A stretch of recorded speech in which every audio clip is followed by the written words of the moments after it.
حضرت ابراہیم علیہ السلام کو ساری انسانیت کا پیشوا بنانے کی بشارت دینے کے بعد اور اس کا اعلان کرنے کے بعد اللہ تبارک و تعالیٰ نے آگے حضرت ابراہیم علیہ السلام کی زندگی کے ایک بہت عظیم کارنامے کا ذکر فرمایا ہے،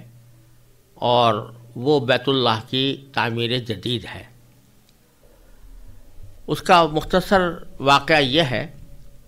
کہ حضرت ابراہیم علیہ السلام عراق سے ہجرت کر کے ملک شام میں آبسے تھے، اور وہاں حضرت حاجرہ علیہ السلام جو حضرت ابراہیم علیہ السلام کی دوسری اہلیہ تھیں،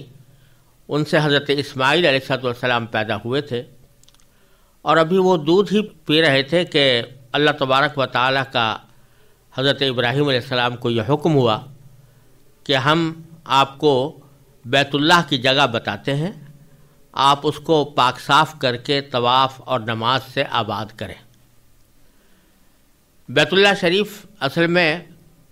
شروع سے تعمیر چلا آتا تھا، اور حضرت نوح علیہ السلام کے طوفان کی وجہ سے یا کسی اور بنا پر اس کی عمارت منہدم ہو گئی تھی، اور وہاں ایک ٹیلے کی سی شکل بن گئی تھی۔ تو اللہ تبارک و تعالیٰ نے حضرت ابراہیم علیہ السلام کو شام میں یہ حکم دیا کہ وہ اس ٹیلے کے پاس جائیں اور وہاں جا کر اپنے اہل عیال کو آباد کریں، اور پھر کسی مرحلے پر اس بیت اللہ کو ازسر نو تعمیر کریں جو منہدم ہو چکا تھا۔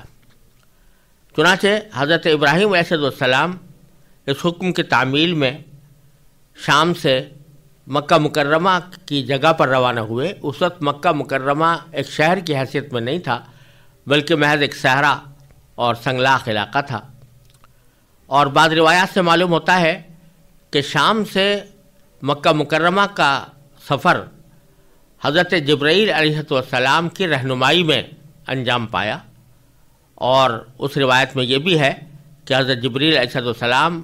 حضرت ابراہیم کے لیے براق لے کر حاضر ہوئے تھے، اور حضرت ابراہیم علیہ السلام کو اور ان کی اہلیہ حضرت حاجرہ کو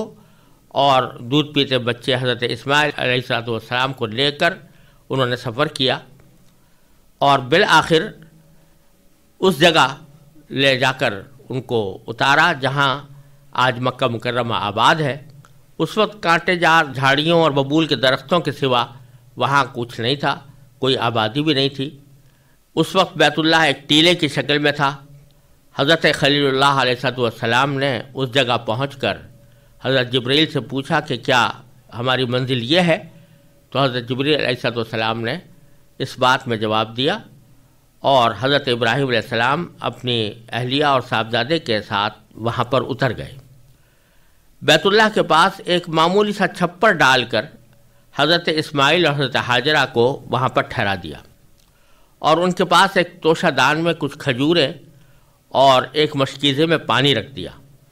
اس وقت ابراہیم علیہ السلام کو مستقل طور پر یہاں ٹھہرنے کا حکم نہیں تھا، چنانچہ اللہ تعالیٰ کے حکم کے مطابق وہ حضرت اسماعیل علیہ السلام اور ان کی والدہ کو اللہ کے حوالہ کر کے واپس ہونے لگے۔ جب جانے کی تیاری دیکھی تو حضرت حاجرہ نے عرض کیا کہ کیا ہمیں اس لقودق میدان میں چھوڑ کر آپ جا رہے ہیں، جس میں نہ کوئی مونس و مددگار ہے، نہ زندگی کی ضروریات مہیا ہیں؟ حضرت خلیل اللہ علیہ السلام نے کوئی جواب نہ دیا اور چلنے لگے۔ حضرت حاجرہ ساتھ اٹھی اور دوبارہ یہی سوال کیا، یہاں تک کہ خود حضرت حاجرہ کے دل میں کچھ بات آئی، اور انہوں نے عرض کیا کہ کیا اللہ تعالیٰ نے آپ کو یہاں چھوڑ کر چلے جانے کا حکم دیا ہے؟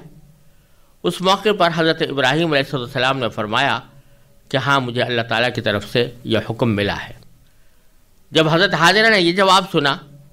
تو پھر بلا تأمل انہوں نے فرمایا کہ پھر آپ جائیں، جس نے آپ کو یہ حکم دیا ہے وہ ہمیں ضائع نہیں کرے گا۔ چنانچہ حضرت ابراہیم علیہ السلام اللہ تعالیٰ کے حکم کی تعمیل میں یہاں سے چل کھڑے ہوئے، اور راستے میں جس جگہ سے اپنی اہلیہ اور اپنے بچے کو دیکھنا ممکن نہیں رہا تھا،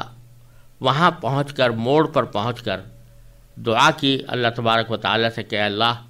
اس کو ایک پرامن شہر بنا دیجئے، اور جس دعا کی تفصیل اس رکوع کے اندر آگے آنے والی ہے۔ یہاں پر جو اللہ تبارک و تعالیٰ نے حضرت حاجرہ اور حضرت ابراہیم، حضرت اسماعیل علیہ السلام کو یہاں پر چھوڑا، تو اس کے بعد حضرت حاجرہ کو کچھ وقت تو اس طرح گزر گیا کہ جو توشہ تھا اس کو استعمال کرتی رہیں، کچھ کھجوریں تھیں ان کو استعمال کیا، جو مشکیزے میں پانی تھا اس کو خود بھی پیتی رہیں اور بچے کو بھی پلاتی رہیں۔ لیکن کچھ دیر کے بعد پانی ختم ہو گیا، تو یہ خود بھی پیاس سے بےتاب تھیں اور بچہ بھی اس وقت پانی کی خواہش اس کی ظاہر ہو رہی تھی، اور اس کو ایسا لگ رہا تھا کہ بہت شدید پیاس لگی ہوئی ہے۔ اس موقع پر حضرت حاجرہ پانی کی تلاش میں نکلیں، اور کبھی برابر کے کوہ صفا پر چڑھ کر وہاں پانی کی تلاش کرتیں، کبھی کوہ مروہ مقابل میں دوسرا پہاڑ تھا اس کے اوپر چڑھتیں، اور ان دونوں کے درمیان دوڑ دوڑ کر راستہ طے کرتی تھیں تاکہ حضرت اسماعیل علیہ السلام کو بھی نگاہ میں رکھ سکیں۔ یہ واقعہ ہر مسلمان جانتا ہے، اور حج میں جو صفا مروہ کے درمیان سعی کی جاتی ہے وہ در حقیقت حضرت حاجرہ کے اسی عمل کی یادگار ہے۔ پھر اللہ تبارک و تعالیٰ نے زمزم کا چشمہ جاری فرمایا، اور اس کے نتیجے میں حضرت حاجرہ اور حضرت اسماعیل کو پانی ملا، اور پھر قبیلہ جرہم کے کچھ لوگ یہاں پر آ کر آباد ہو گئے،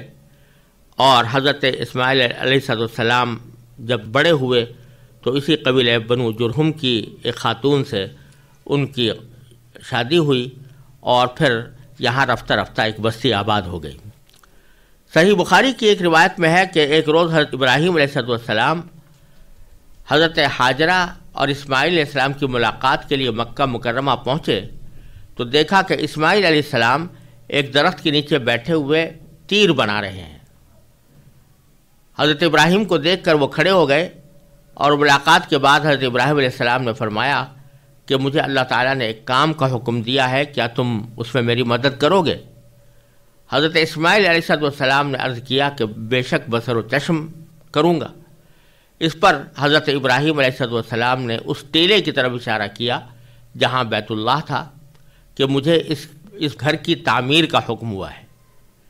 بیت اللہ کے حدود اربع حق تعالیٰ نے حضرت ابراہیم علیہ السلام کو بتلا دیے تھے۔ دونوں بزرگوار اس کام میں لگے تو بیت اللہ کی قدیم بنیادیں نکل آئیں، انہی پر دونوں نے تعمیر شروع کر دی، اور پھر اس طرح بیت اللہ ایک مکمل عمارت کی صورت میں سامنے آ گیا۔ جس پتھر پر چڑھ کر حضرت ابراہیم علیہ السلام نے بیت اللہ کی تعمیر کی تھی اس کو مقام ابراہیم کہا جاتا ہے، اور بعض روایتوں سے یہ معلوم ہوتا ہے کہ اس پتھر میں اللہ تبارک و تعالیٰ نے یہ خاصیت رکھ دی تھی کہ وہ خود بخود اونچا ہو جاتا تھا، اور جب بیت اللہ کے اوپر کی عمارت کی تعمیر کرنے کا مرحلہ آتا تو وہ خود بخود اوپر ہو جاتا، اور اس کے نتیجے میں حضرت ابراہیم علیہ السلام کے لیے ممکن ہو جاتا کہ وہ اوپر کے حصے کی تعمیر کر سکیں۔ اور اس پتھر کے اوپر حضرت ابراہیم علیہ السلام کے پاؤں کے بھی نشان تھے، اور حضرت انس رضی اللہ تعالیٰ عنہ سے روایت ہے کہ انہوں نے فرمایا کہ میں نے اس پتھر پر حضرت ابراہیم علیہ السلام کے قدم مبارک کا نقش دیکھا ہے، مگر لوگوں کے بکثرت چھونے اور ہاتھ لگانے سے اب وہ نشان ہلکا پڑ گیا ہے۔ یہ حضرت انس رضی اللہ تعالیٰ عنہ جو صحابی ہیں نبی کریم صلی اللہ علیہ وسلم کے، اور بہت طویل انہوں نے عمر پائی ہے، انہوں نے اپنے آنکھوں سے یہ نشان دیکھا تھا، اور اس کے بعد سے پھر بعد میں مسلمانوں نے اس نشان کو حتی الامکان محفوظ رکھنے کی کوشش کی ہے، اور اب بھی مقام ابراہیم کے اندر جا کر حضرت ابراہیم علیہ السلام کے پاؤں کا یہ نشان موجود ہے۔ اب وہ کس حد تک اسی نشان کے مطابق ہے جو حضرت انس رضی اللہ تعالیٰ عنہ نے دیکھا تھا، یا اس میں کوئی تصرف ہوا ہے، اس کے بارے میں بہت یقین کے ساتھ کوئی بات نہیں کہی جا سکتی، لیکن بہرحال وہ نشان اب بھی موجود ہے، اور پھر اللہ تبارک و تعالیٰ نے اس کو مقام ابراہیم کا نام دے کر اس کے بارے میں کچھ خصوصی ہدایات بھی ان آیتوں میں دی ہیں۔ یہ پس منظر ہے ان آیتوں کا جو ابھی تلاوت کی گئی تھیں، اور اس میں سب سے پہلے اللہ تبارک و تعالیٰ نے یہ ارشاد فرمایا کہ وَإِذْ جَعَلْنَا الْبَيْتَ مَثَابَةً لِلنَّاسِ، کہ وہ وقت یاد کرو جب ہم نے بیت اللہ کو ایسی جگہ بنایا تھا کہ لوگوں کے لیے ایسی جگہ بنایا تھا جس کی طرف وہ لوٹ لوٹ کر جائیں۔ مثابہ کا لفظ اللہ تبارک و تعالی نے بیت اللہ کے لیے استعمال کیا ہے، جس کا ترجمہ ہم نے اس طرح کیا کہ اس وقت کو یاد کرو جب ہم نے بیت اللہ کو لوگوں کے لیے ایسی جگہ بنایا جس کی طرف وہ لوٹ لوٹ کر جائیں۔ یعنی اللہ تبارک و تعالی نے بیت اللہ کے اندر یہ خاصیت رکھ دی ہے کہ جب کوئی شخص بیت اللہ کی زیارت کرتا ہے اور وہاں پر طواف کرتا ہے تو اللہ تبارک و تعالیٰ کی طرف سے اس کے اندر یہ خاصیت ہے کہ اس کے دل میں واپس آنے کے بعد دوبارہ اس کو دیکھنے اور دوبارہ اس کی زیارت کرنے اور وہاں پر پہنچنے کی ایک شدید خواہش پیدا ہو جاتی ہے۔ اور یہ تجربہ بھی ہے، جو لوگ ایک مرتبہ حج کے لیے یا عمرے کے لیے جاتے ہیں اور بیت اللہ شریف کی زیارت کر لیتے ہیں، ان کے دلوں میں یہ خواہش مسلسل باقی رہتی ہے کہ وہ دوبارہ وہاں پر جائیں اور لوٹ لوٹ کر جائیں۔ اور دنیا کی دوسری جگہوں کے برخلاف خواہ کتنی ہی خوبصورت جگہ ہو، کتنا ہی حسین منظر ہو، کتنا ہی خوبصورت شہر ہو، اس میں عام طور سے یہ ہوتا ہے کہ آدمی اگر 2-4 مرتبہ چلا جائے، زیادہ سے زیادہ 5-10 مرتبہ چلا جائے، تو اس کے بعد پھر دوبارہ وہاں پر جانے کی اور اس کو دیکھنے کی کوئی خواہش عام طور سے دل میں پیدا نہیں ہوتی۔ لیکن اللہ تبارک و تعالی نے بیت اللہ میں یہ خاصیت رکھی ہے کہ وہ باوجود ہے کہ ایک بے آب و گیاہ وادی میں واقع ہے، سنگلاخ پہاڑ اس کے ارد گرد ہیں، کوئی خوبصورت منظر نہیں ہے، لیکن اس کے باوجود اللہ تبارک و تعالیٰ کی طرف سے اس میں ایک ایسی کشش ہے کہ لوگ ایک مرتبہ جانے کے بعد پھر بار بار وہاں پر جانے کی خواہش رکھتے ہیں۔ مثابہ کے ایک معنی تو یہ ہیں جو میں نے ابھی عرض کیا کہ ایسی جگہ جس کی طرف لوگ لوٹ لوٹ کر جائیں۔ اس کے ایک دوسرے معنی بھی عربی میں ہو سکتے ہیں، جس کے معنی ہے ثواب حاصل کرنے کی جگہ۔ تو اس صورت میں اس کا مطلب یہ ہوگا کہ ہم نے بیت اللہ کو لوگوں کے لیے ایسی جگہ بنایا جس سے وہ ثواب حاصل کر سکیں۔ تو ثواب حاصل کرنے کا ایک طریقہ یہ ہے کہ وہاں جا کر اللہ تبارک و تعالیٰ کی عبادت کی جائے، نماز پڑھی جائے، طواف کیا جائے، اور اللہ تبارک و تعالیٰ نے اس کو ثواب حاصل کرنے کا خاص مقام اس طرح بھی عطا فرمایا کہ اگر آدمی کوئی عبادت بظاہر نہ کر رہا ہو، صرف بیت اللہ کی طرف دیکھ رہا ہو، تو بیت اللہ کی صرف زیارت کرنا اور دیکھنا بھی انسان کے لیے ثواب کا سبب ہوتا ہے۔ اس لیے خاص طور پر اس کو مثابہ اور ثواب حاصل کرنے کی جگہ ارشاد فرمایا گیا۔ اور دوسری صفت اس کی آگے یہ بیان فرمائی کہ وہ امن، یعنی وہ سراپا امن، سراپا امن ہے، ایک ایسی جگہ ہے کہ جو انسانوں کے لیے، جانوروں کے لیے، سب کے لیے ایک امن کی جگہ ہے، مامون اور محفوظ جگہ ہے۔ مامون ہونے کی وجہ یہ ہے کہ اللہ تبارک و تعالی نے بیت اللہ کو اور بیت اللہ کے ارد گرد جو حدود حرم ہیں ان کے یہ احکام رکھے ہیں کہ اس میں کسی بھی قسم کی جنگ عام حالات میں جائز نہیں،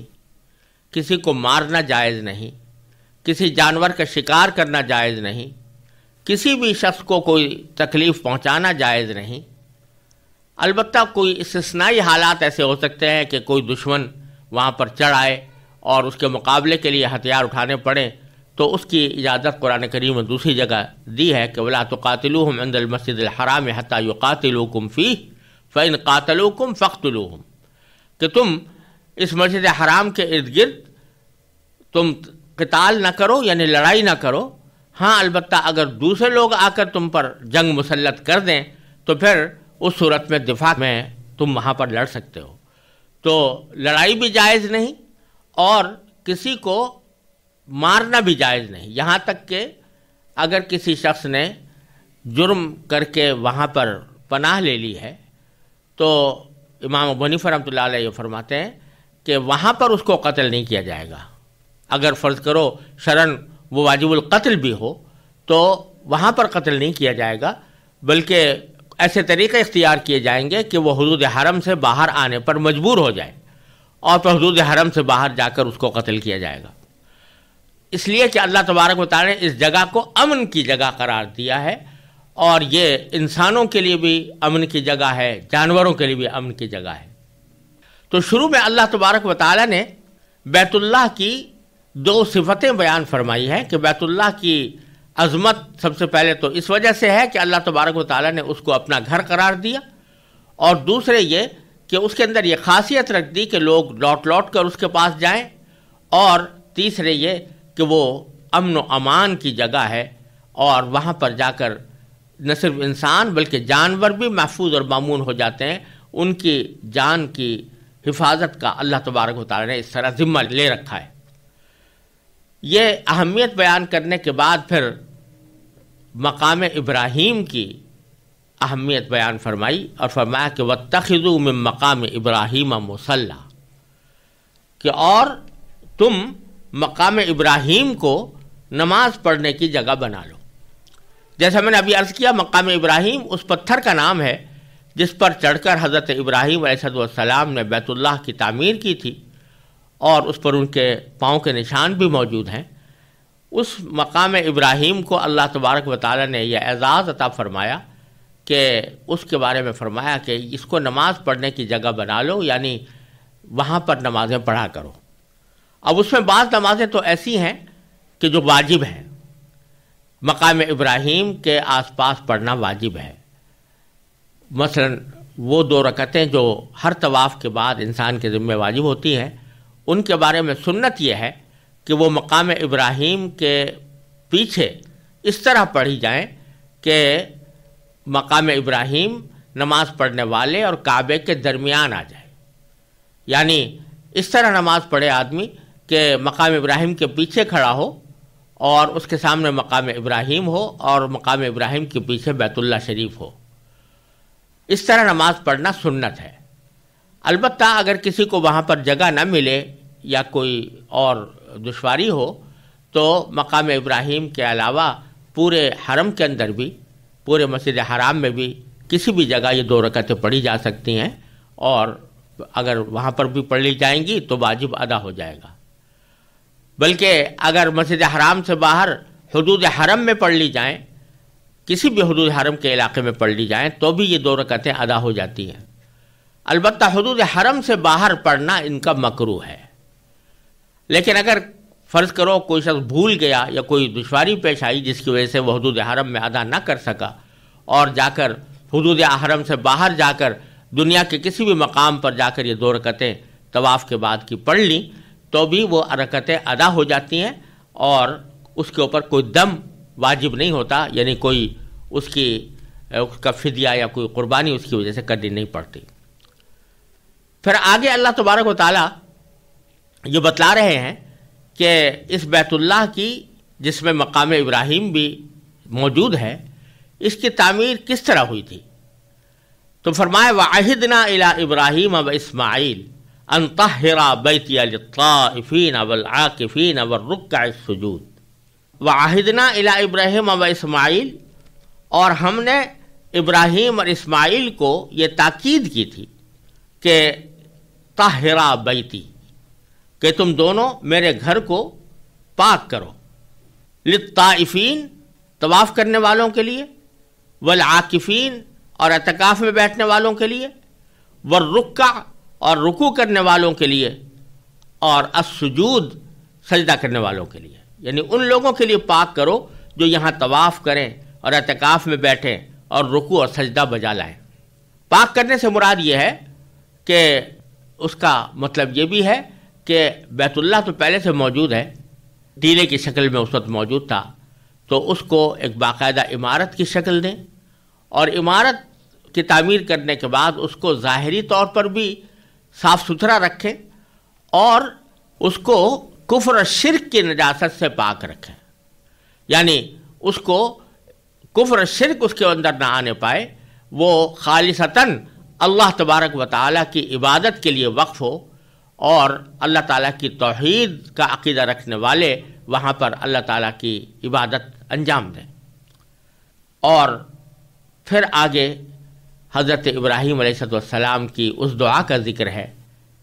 جس کی طرف میں نے ابتدا میں اشارہ کیا تھا کہ جب حضرت ابراہیم علیہ السلام اپنی اہلیہ حضرت ہاجرہ اور اپنے دودھ پیتے بچے حضرت اسماعیل علیہ السلام کو اس بے آب و گیاہ وادی میں تنہا چھوڑ کر جا رہے تھے، اور ایک ایسا موقع آیا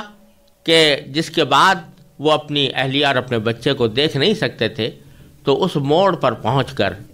حضرت ابراہیم علیہ السلام نے جو دعا فرمائی تھی اس کو اللہ تبارک و تعالی نے خاص طور پر یہاں پر ذکر فرمایا ہے کہ وَإِذْ قَالَ ابراہیم، وہ وقت یاد کرو جب ابراہیم نے کہا تھا، یعنی ابراہیم نے دعا کرتے ہوئے یہ الفاظ کہے تھے۔ کیا کہا تھا کہ رب اجعل ھذا بلدا آمنا، کہ اے میرے پروردگار اس جگہ کو ایک پرامن شہر بنا دیجیے۔ یعنی اس وقت جب کہ وہ اپنی بیوی بچے کو چھوڑ کر وہاں جا رہے ہیں، اس وقت تو وہاں کوئی آبادی نہیں، کوئی بستی نہیں، کوئی شہر نہیں، محض ایک صحرا ہے اور پہاڑوں سے گھری ہوئی ایک وادی ہے جس میں نہ کوئی سبزہ ہے، نہ کوئی کھیت ہے، نہ کوئی باغ ہے، نہ کوئی پھل ہے اور نہ کوئی آبادی ہے۔ تو اس کی طرف اشارہ کر کے فرمایا کہ اے میرے پروردگار اس جگہ کو ایک امن والا پرامن شہر بنا دیجیے۔ اللہ تبارک و تعالیٰ سے یہ دعا کرتے ہوئے کہ اس کو پرامن شہر بنا دیجیے، اس میں یہ دعا کا یہ مفہوم بھی داخل ہے کہ یہ جگہ حرم ہوگی اور اس میں کسی کو مارنا جائز نہیں ہوگا، اور دوسری طرف اس میں اس بات کی طرف بھی ایک اشارہ ہے کہ کسی شہر کے لیے سب سے بڑی خصوصیت اور کسی شہر کا سب سے اعلیٰ وصف یہ ہے کہ وہ پرامن ہو، وہاں لوگوں کی جان مال آبرو کو کوئی خطرہ نہ ہو۔ تو حضرت ابراہیم علیہ السلام نے اس مکہ مکرمہ کے شہر کے بارے میں بھی یہ دعا فرمائی کہ اس کو ایسا شہر بنا دیجیے جو امن والا ہو، جس میں لوگوں کو امن و سکون نصیب ہو۔ اور پھر آگے فرمایا وَارْزُقْ أَهْلَهُ مِنَ الثَّمَرَاتِ، یہ فرمایا کہ اس کے بسنے والوں کو مختلف پھلوں کا رزق عطا فرمائیے۔ یہاں یہ نہیں فرمایا کہ یہاں پر باغ اگا دیجئے یا کھیت اگا دیجئے یا یہاں پر پیداوار اسی جگہ پر کر دیجئے، البتہ یہ فرمایا کہ جو یہاں پر رہنے والے ہیں ان کو پھل ان کو عطا فرمائیے، اور ایسا نہ ہو کہ اس بے آب و گیاہ وادی میں رہنے کی وجہ سے یہ آپ کی اس نعمت سے محروم رہ جائیں، تو ان کو آپ طرح طرح کے ثمرات عطا فرمائیے، قسم قسم کے پھلوں سے رزق عطا فرمائیے۔ تو اس کے نتیجے میں اللہ تبارک و تعالی نے یہ کرشمہ ہر ایک شخص کو آنکھوں سے دکھایا ہے کہ اگرچہ یہاں کوئی کھیتی نہیں ہوتی، مکہ مکرمہ میں کوئی باغ نہیں ہے جس میں پھل اگتے ہوں، لیکن ساری دنیا کے پھل وہاں اس افراد کے ساتھ ملتے ہیں کہ شاید دنیا میں کسی اور جگہ اس افراد کے ساتھ اتنے پھل نہ ملتے ہوں۔ اور اس کا ایک ظاہری سبب تو یہ ہے کہ مکہ مکرمہ سے کچھ ہی فاصلے پر طائف کا شہر ہے جہاں پر اللہ تبارک و تعالیٰ نے مختلف قسم کے باغات اگائے ہیں اور وہ پھل وہاں پہنچتے ہیں۔ اور پھر جیسا کہ قرآن کریم نے دوسری جگہ فرمایا یجبا الیہ ثمرات کل شیء، کہ اس کی طرف کھینچ کر لائے جاتے ہیں ہر چیز کے ثمرات، تو وہ مشاہدہ ہوتا ہے کہ اللہ تبارک و تعالیٰ اپنے فضل و کرم سے دنیا بھر سے ہر قسم کی پیداوار، ہر قسم کے پھل، اور اتنے متنوع قسم کے پھل جو دنیا میں یکجا شاید کہیں اور نہ ملتے ہوں، وہ اللہ تبارک و تعالیٰ کے فضل و کرم سے مکہ مکرمہ کے اندر پائے جاتے ہیں۔ پھر آگے یہ فرمایا کہ میں جن باشندوں کی لیے دعا کر رہا ہوں کہ ان کو پھل دیجئے طرح طرح کے، ان باشندوں سے اپنی مراد بھی بتا دی کہ من آمن منہم باللہ والیوم الآخر، کہ ان باشندوں میں سے جو اللہ اور یوم آخرت پر ایمان لائیں ان کو آپ قسم قسم کے پھلوں سے رزق عطا فرمائیے۔ اس کے جواب میں اللہ تبارک و تعالیٰ فرماتے ہیں کہ ہم نے ان سے یہ کہا، یعنی اللہ تعالیٰ نے فرمایا کہ ومن کفر، کہ جو لوگ کفر اختیار کریں گے تو فأمتعہ قلیلا، تو میں ان کو بھی کچھ عرصے کے لیے لطف اٹھانے کا موقع دوں گا۔ یعنی اگرچہ آپ نے دعا یہ کی ہے کہ یہ پھلوں کی نعمت صرف ایمان والوں کو ملے، لیکن میں چونکہ ساری دنیا کا رزاق ہوں، اس کو رزق دینے والا ہوں، میں مومن کو بھی رزق دیتا ہوں، کافر کو بھی دیتا ہوں،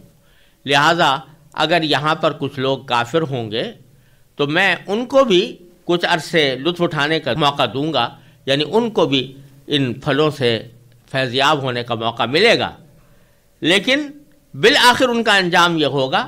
کہ ثم اضطرہ الی عذاب النار، کہ پھر میں ان کو کھینچ کر لے جاؤں گا کاہے کی طرف؟ الی عذاب النار، جہنم کے عذاب کی طرف، وبئس المصیر، اور وہ بہت برا ٹھکانہ ہے۔ یعنی دنیا کے اندر تو چاہے وہ کتنے مزے اڑا لیں اور